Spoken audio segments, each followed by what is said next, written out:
Stephen, welcome aboard to the show. Thank you so much for joining us today. Absolutely. Thank you so much for having me.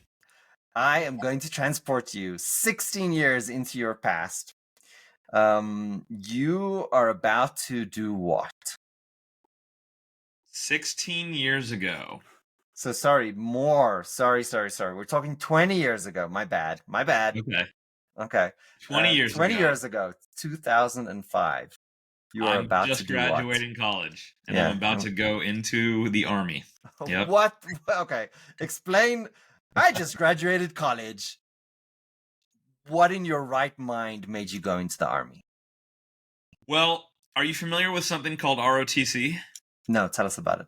So ROTC is called the Reserve Officer Training Corps, and it was instituted, I don't know, probably more than 100 years ago as a way to have kids who want to get their education paid for and then have a job afterwards to essentially make those ends meet, right? So it's a it's a scholarship opportunity that high school kids can apply for. It is very competitive to get it, but if you're able to do it, you can get essentially your entire tuition paid for, and then you have a guaranteed job, not just as a private in the army, but actually you go in as an officer, and so you're much more highly paid, much more responsibility. You're getting real life skill sets that translate to management afterwards, and so it's an opportunity to both get your education for free and then set yourself up for success in the future.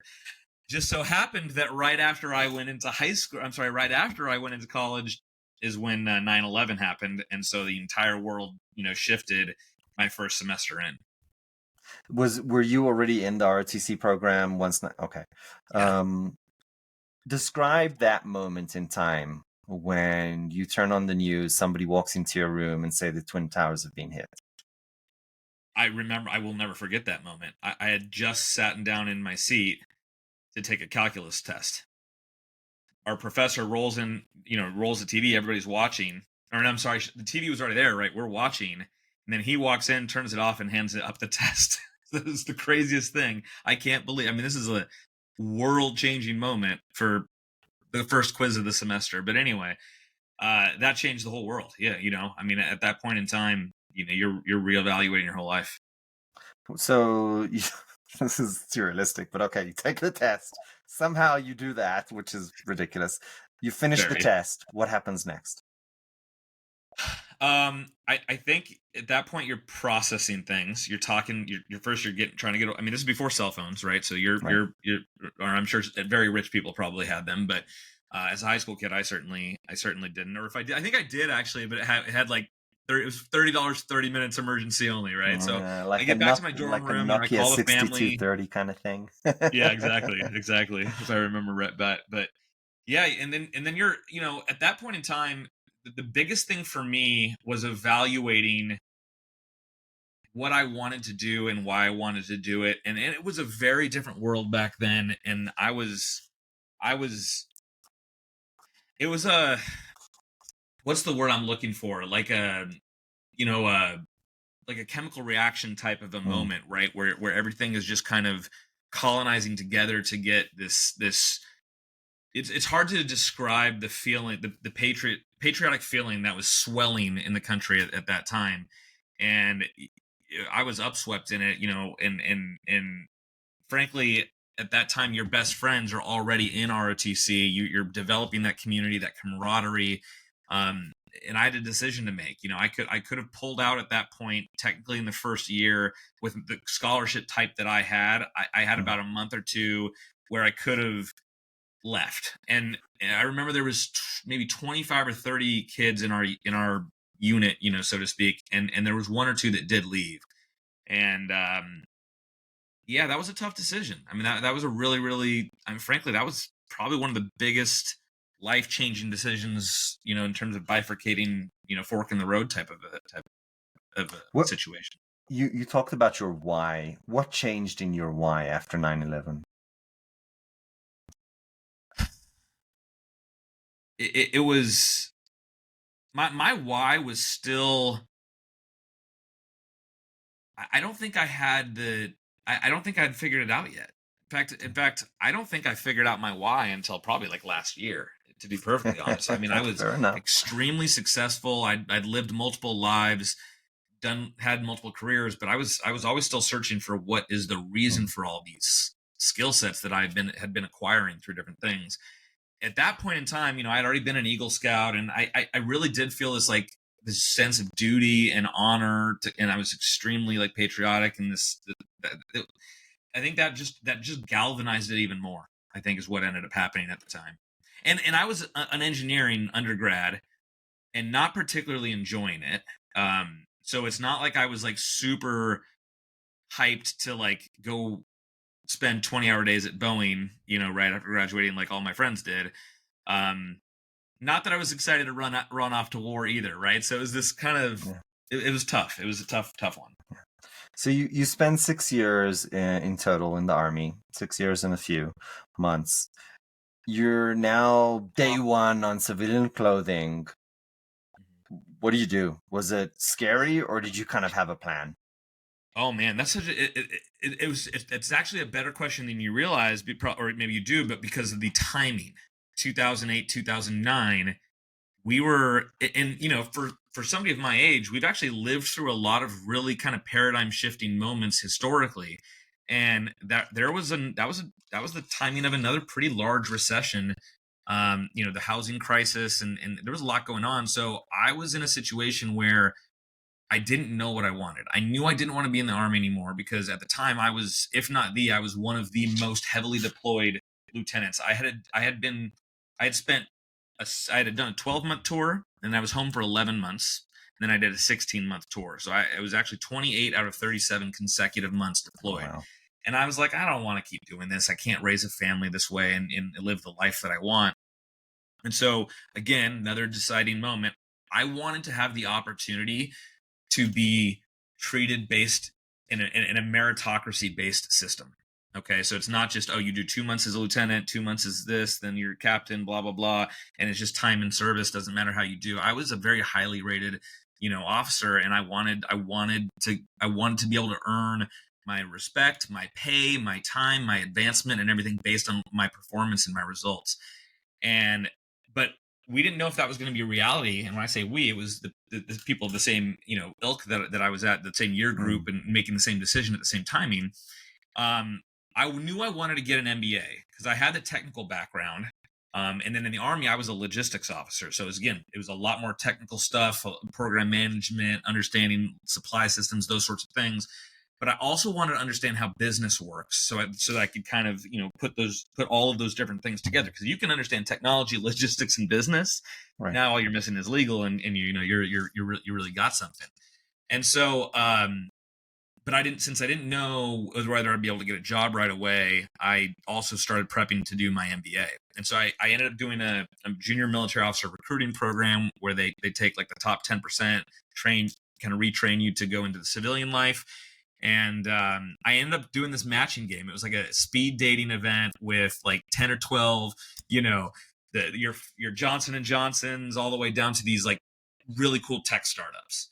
And I had never wanted to be in sales and marketing or anything similar to that.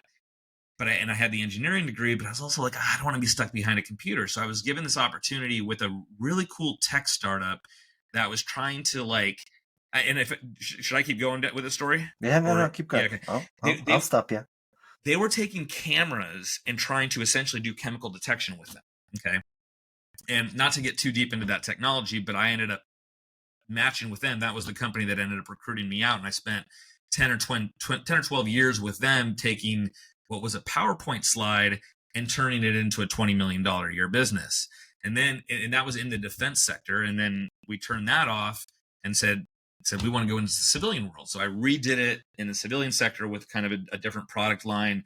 And we can get into all that technology and everything if you want. But let me ask you. The point of the matter is, I was still looking for kind of my purpose there. And I really found one with entrepreneurship, business development, and that sort of thing.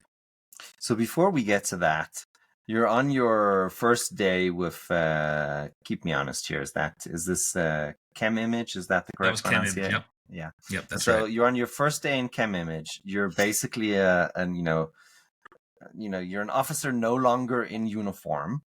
and you're carrying with you 6 and change years of military training and culture. That must have imploded at some stage. Like, what was the moment where you're like, you know, you're not in the army anymore and this is a little different? And then my follow-up question to that is, what are the things that you took from the army that actually did work and did make sense and did help you succeed? So what was the shit show, the horror story, and Yeah. then what was the stuff that really helped you go? So the really unique part about this is, and a lot of times I used to tell people, okay, I'm in BD. Well, what the hell does that mean? Especially 20 years ago, what does BD mean? Yeah. So I'd say, okay, well, I'm an English to English translator. You know, my undergrad is engineering, so I can understand what these techies are saying. And when I was hired in that company, it was a sea of old white dudes, right? As you might imagine, like lab coat type of thing. But you're talking 60% were PhDs. They don't speak the same language that I've been speaking for the previous, like you said, 4, 5, 6 years. That's where the engineering degree really, really helped, right? So being able to take, and even some of the, like being able to understand like logistics, systematics, programs, operations, that was very, very helpful. But their problem, and the reason they weren't being successful at the time, is they couldn't speak to the government, and they were trying to take all these ideas and actually go get government contracts with them without being able to speak normally to a human. I mean, essentially, I mean, it was kind of that, frankly, that's simple. So I brought a level of I don't know, just normalcy of what's the word I'm looking for? Not charm, but there's the C word. Anyway, I was relatable, right? Somebody who you could talk to. So I was able to like understand their PowerPoints and their their systems and stuff. And even though it wasn't even a real idea yet, it was just kind of a concept. I could take that and essentially boil it down into simple words. Go talk to the soldiers who might end up use it, or technicians or whatever. But then I was also polished enough that I could go and as a 23-year-old, remember in the army, I had 240 people reporting to me. I had to wake up and dress blues at 6 a.m. and be able to talk to the general when one of my soldiers got drunk and crashed into the command station and knocked over a fire hydrant, or got arrested because he pulled a knife on, just not to air people's dirty laundry, but there was crazy stuff that happened. And as a 22, 23-year-old, you're dealing with all that with law enforcement, with officers, with CEOs. So those experiences really, really helped me in being able to, yes, talk to an engineer or a scientist in the morning, be able to have beers with a decision maker in the evening after walking the halls of the Pentagon or Capitol Hill in a suit during the day, and that was really kind of helpful. Were there any conflicts, kind of, I'm sure you did well working with the military on that side of it, but were there any conflicts with the PhDs, engineers, where you're like, okay, this is not the military, this is something slightly different? There was probably a few times where I maybe wasn't as polished. Tell us the story. I remember one specifically. Yeah, I was frustrated. I had done a lot for the company. I'd already brought probably about 30 or 40 million in, and I had been promised some things, a raise. They were, sending me to get my master's degree, which I really appreciated, right? That was a very, very big plus to get paid for, but I also owed them time, and it was supposed to come with a promotion, certain things, and somebody got hired over me, which was a friend of the CEO, and of course, I didn't think he was doing a very good job, and we had a group outing to the local professional baseball game. We had a big suite and everything, and I may have had a few too many, and I confronted our CEO during the 7th inning stretch and basically told him how fucked up everything he was doing was, that he would do something like that when, and frankly, not only that, but how poorly the guy he brought in was doing, and nobody liked him, and he essentially was making decisions that had kind of fucked a bunch of stuff up. I suppose you want to know how that turned out. Yeah, I do. Not just me, our audience as well. I definitely got a call to come to the CEO's house the following Saturday, showing up, and meeting the family and stuff, which is not the first time I'd been there. I had been being groomed for some bigger things. And that was like my first time really, doing something that crazy. I was kindly reminded, that that's not the appropriate situation to do something like that, and that I was out of line. But 6 months later, he was fired, and I was given that raise, and it turned out to be really good for the company. So I'm not suggesting that that's the way to do things, but you got a you little have to lucky be very there. aware of the political capital that you have in an organization before you pull some shit. Let me ask you this. in retrospect, right? Sure, would you have done it that way? Or, let's say you looking at, Stephen, to almost 20 years ago, what would you advise him? How would he play that? What I would have done is I would have asked for a one-on-one meeting with him. And I would still have done the same thing. Ended up at his house having a conversation, but I would have asked for the opportunity in a much different way. And frankly, I probably those things would have ended up happening maybe even earlier had I done that. Right.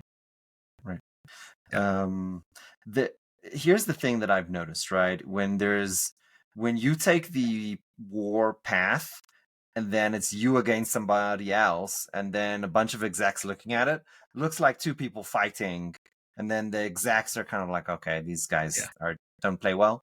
But when you take the path of, here's a yellow flag, here are the risks to the company, and here's how I would like to help. But if this shit don't solve itself, then we're gonna need to make some hard choices. You don't put yourself in that position of like, oh, I'm one of the two techies fighting over shit that nobody else understands, or like that's one of the situations. So I appreciate that context. And you know what? I've made many of these similar mistakes, I'll tell you. I was, we took a company from 13 employees to an $80 million exit, and the company is now worth $1 billion. Many years after I've left, and I did the pivot that with the CEO and the American CEO that led to this $1 billion company. There was a lot of politics involved. There was a lot of people who I perceived to be again a friend of the CEO who is not really doing shit right. And I kind of he was working on this thing. I won't say his name, but he was working on this thing for almost 3 years. And I came in, I fired the whole team he hired, and I got it done in 3 months, which led to, it was like $2.5 million in revenue per quarter. So, and then we did the back calculation on how much money we lost because of his idiocracy. I can tell you, I earned myself an enemy that day, like a long-term enemy. And I didn't even know what I was getting into. I was such a young idiot at the time. So, you got to learn your lessons the hard way in many cases, unfortunately. So I appreciate that. And I just want to say thank you so much for sharing that story. It's not easy to, share our failures. But it's, I used to think that important. way. I used to think that way probably for my first 30 years, but now it's like a lot of them I'm proud of because it it has put you where you are, and that's right. And now when you say something, it's coming from a place of experience. Here's the thing, right? We hear the stories about the CEOs. They always tell their successes. What the stories that we don't tell is that half of the stuff that we do gets completely fucked up. The companies, don't always succeed when you're on the path of entrepreneurship. And if half of your companies succeed that you took from nothing, right, the seed stage, that's pretty good, actually, statistically. If you kind of benchmark that, it's actually pretty good. What you just said is actually the central to why I started coaching entrepreneurs. There are so many consultants out there that are like, oh, well, I was an accountant for 30 years. I can help you be an accountant. I'm a lawyer. I'm a former this. I'm a former that. What about the people who are trying to do something that have never been done? Yeah. Who's there to help them? You know what I mean? So tell me, what's the biggest thing that you want to kind of make a mindset shift in order to help these people succeed? Well, my focus is on people that are really doing something that is highly disruptive or never been done before. So going into it, we already know that your likelihood of success is probably 10% or less. like you just said, right? 50-50, you're doing really, really well. Yeah. I'm going after the stuff that is way, way more risky, than that. So from a mindset shift, you have to come from a place of like essentially being okay with failure, Hmm. right? And that's really, really hard for people that are used to being very, very good at things. Yeah. How do you coach them when it comes to if they have families or girlfriends, or like what do you talk to them when it comes to the second and third circle of their environment and how this journey is going to impact them? If you have that many people that rely on you, don't take the leap until you have your systems in place to make sure that you're not going to cause anguish for people that are counting on you, right? Because at that point, if you're single, right? If you're single and it's like all you and your business becomes your baby, that's okay, right? You're taking those lumps and but if somebody else is depending on you, you have to be very honest with them and have that conversation about how it's going to impact them, and then let them make that decision for themselves as well. I Yeah. mean, I think you owe that to that person if they're that important to you. Like, It's such an important point. I mean, becoming an entrepreneur. So I've got multiple exits. I'm a Techstar alumni. I mean, there's a bunch of shit I did. But anyway, congrats. becoming an entrepreneur is not a decision that affects you. It's a decision that affects everybody around you, Mm-hmm. including your significant other, your kids, and whatnot. So I really appreciate that comment. In fact, when I kind of became smart enough to understand this, when I would bring on co-founders, the wife or whoever was right there, and I'm like, this is what you're getting into. I want to make sure this is a joint decision because Yeah. shit will go south. Yep. And you need to be prepared for that. So Yeah. I appreciate that comment. Honestly, that's probably, I can't say the number one. There's a lot of reasons that I'm marrying my fiance in a few weeks here, but that's one of them. Is I've started 2 companies from scratch while we've been dating and planning a wedding, and And she's still marrying you. yeah, and she's still there. Like, and that's like crazy Yeah. hours. But Yeah. you that's not trivial, and what I can tell the audience, and you can tell me if I'm correct, that included a lot of ups and downs on that road. Oh yeah. Oh yeah. Um Oh yeah. that's Not much sleep.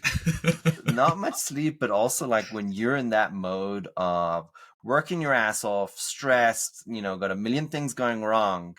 And then you're also dealing with this person that you deeply care with. You're not always on your best behavior. Right. And sometimes your best behavior is reserved to the employee or investor or whatever, because you don't want to piss them off. And then Unfortunately, when's yeah. the moment that you can be like, so yeah, it's a rough deal. I It gotta is. say on behalf of my wife and children. Thank you. Yeah. Let me say this. We're not making a great ad for entrepreneurship today, but that's okay. Whoever does it is mentally ill But anyway. after you've So been an entrepreneur, you can't go back to, like, there is that's the something problem. deeply It satisfying. is. I say that it's a mental illness that you opt into, Yeah. and it's really the closest thing that describes it as bipolar.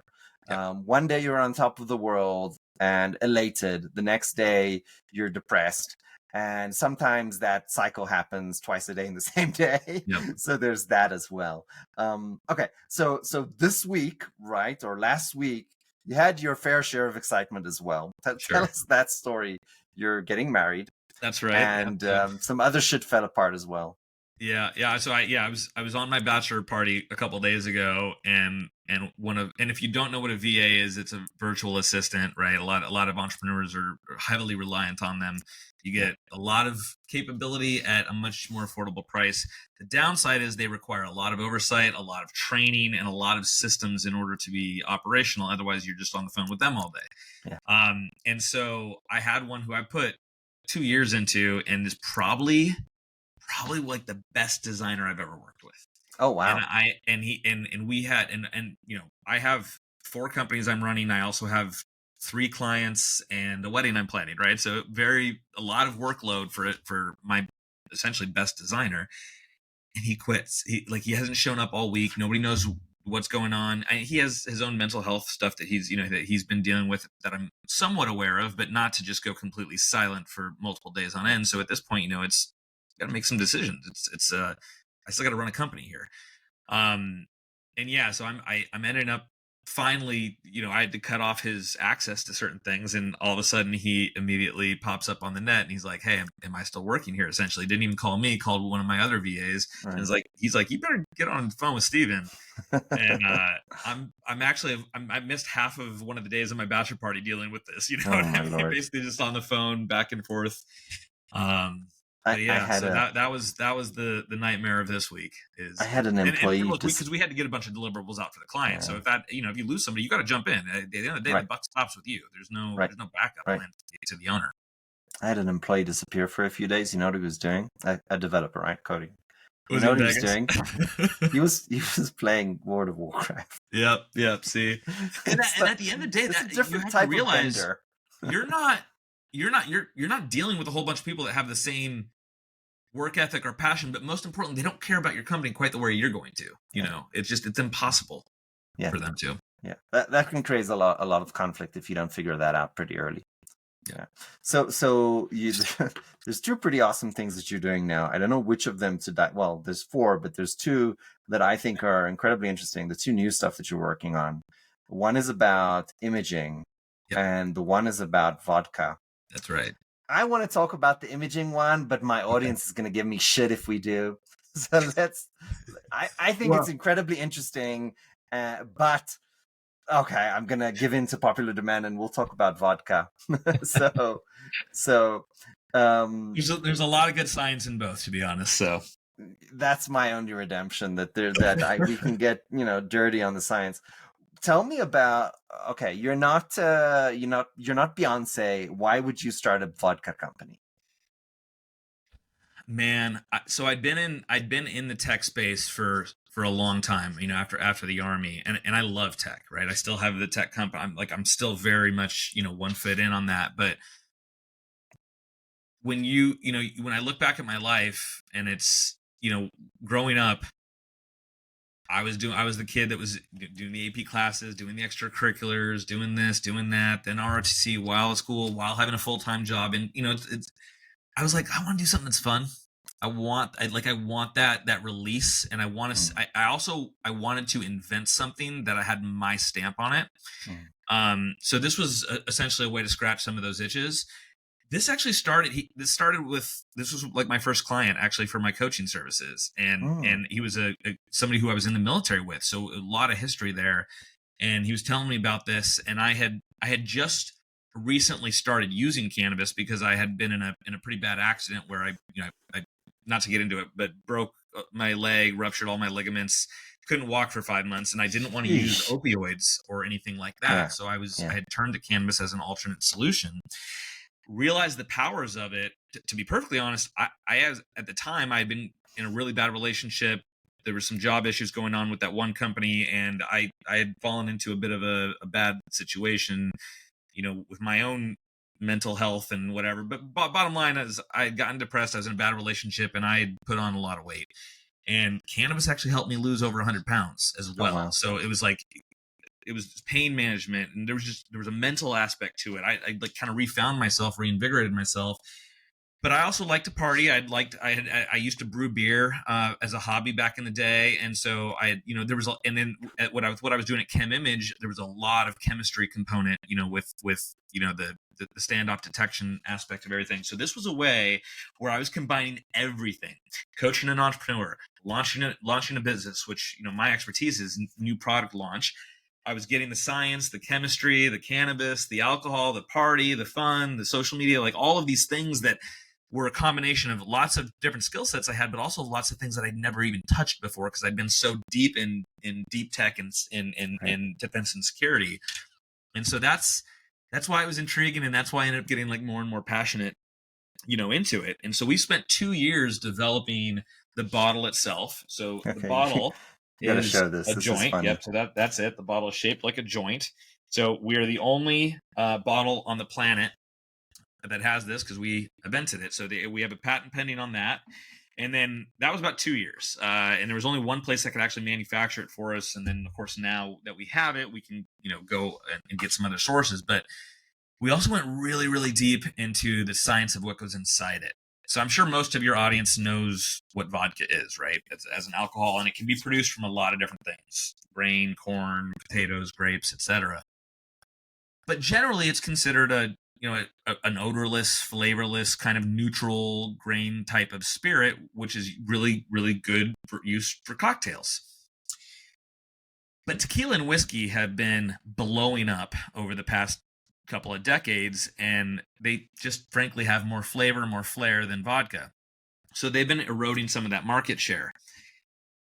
And cannabis is certainly having its day as well. So we thought, there's a way for us to combine all these things. We've got the cool bottle. The bottle's going to bring them in, but you've got to have a good flavor to bring somebody back, right? There's two parts of this: the branding, all that stuff. But we used terpenes. Terpenes, if you've never heard of them, they're the building blocks of essential oils. There's been 20,000 of them that have been discovered in existence so far, and they occur in literally everything. If you've eaten or drunk anything in the last week, you've ingested terpenes. They're even used as flavor agents all the time. If you've had a LaCroix soda, it's infused with terpenes. That's actually what they use as the flavoring element. So we have a proprietary blend that we spent about 2.5 years developing, which mimics cannabis almost exactly, but it is The not taste cannabis. And the aroma. That's the important part. Cannabis was not taking advantage of the olfactory sense. It just wasn't. And you smell before you taste. That's right. That's just part of it. Normally, when you smell vodka, you see a reaction that's kind of like that, right? Yeah. Now, with ours, it's a very pleasant, floral, sweet. We've taken all of the best parts of the cannabis plant and left all the bad parts. So there's no ass grass burn, bitter taste. We've kept all the sweetness, the smoothness, the smokiness, the earthiness, the floral punch. And so it actually acts kind of like a gin while still being a vodka. And because of the terpenes being all natural, they now enhance anything that you mix it with without adding sugar, without other sweeteners. And we can even make a margarita with our vodka. We actually did it for a grand opening of a place called Barrios. It's a tequila and taco bar in Tampa, but we made a terpene-based margarita. So just really, really adaptive and cool product. How did they respond to the drink? Oh, they love it. They love it. Yeah. Because it's unique, and you can go a lot of different directions with it. Wonderful. Yeah. So, and then, like I was saying to you earlier, we had one more thing. No, that's what I wanted. Let's go there. Yeah. So we have a conversion kit for it. You can turn it into a bong, and then for those of our audience who are listening and not watching, the same bottle we saw a second ago that looks like a joint is now a bong. How does that even work? I mean, it's a glass bottle. How does that happen? How does that work? So we have a conversion kit. It's actually super, super simple. We have. So I can almost just basically show you right here. This is you can see the 3M on the back, right? So this is just peel and stick. You find the logo, you go straight to the side on the seam, stick that on. We have a diamond coated drill tip. There it is. Dip it in water. That slides right through this. It's about 20 seconds. It'll punch right through. And then we have a little grommet that goes in there. You can see the grommet right here. And that you just dip it in that same water, and then it slides onto the ring. And then we have this custom glass tube, which is designed for our bottle exactly. And then it just kind of wiggles its way in. And then you just fill this with flour and pop it in there. And then put a little bit of water in the inside. Yeah. so I gotta tell you, there's a story here to who your audience is. I gotta say, it makes perfect sense, but you gotta love the continuity. Stephen, believe it or not, this has been delightful, and we're out of time. There's one question that we ask every single one of our guests. It's the only scripted question, but it's a difficult one because it's personal. Okay. If you had to go back to 20-something-year-old Stephen, what would you advise him?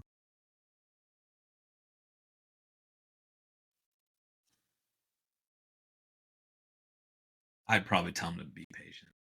Why? That's I was always in a rush to get to where I am, Not to say I didn't enjoy the ride. I definitely did, and I experienced a lot of things. But I would say probably the patience and making sure to appreciate, all the people along the way, because you don't necessarily know how long. In fact, that one hits home pretty quickly, because probably one of the best bosses I've ever had, who's really young. He was my boss most of the time I was at Chem Image, the one that recruited me there. Out of nowhere, a couple months ago, stage 4, and he was going to be one of my potential investors, actually, for the vodka, and in the middle of between my first pitch with him to our second conversation, when he stopped answering, I was like, "What's going on?" I finally get a text back. He's like, I can't call you, basically, and I had to leave him. No, I don't want to get sad here, but yeah, it's appreciation, gratitude, appreciate it along the way for sure. But the successes, the failures, and the people. Stephen, thank you so much for coming on the show today. I really appreciate you. Absolutely. Thank you so much, Ari. I appreciate the time.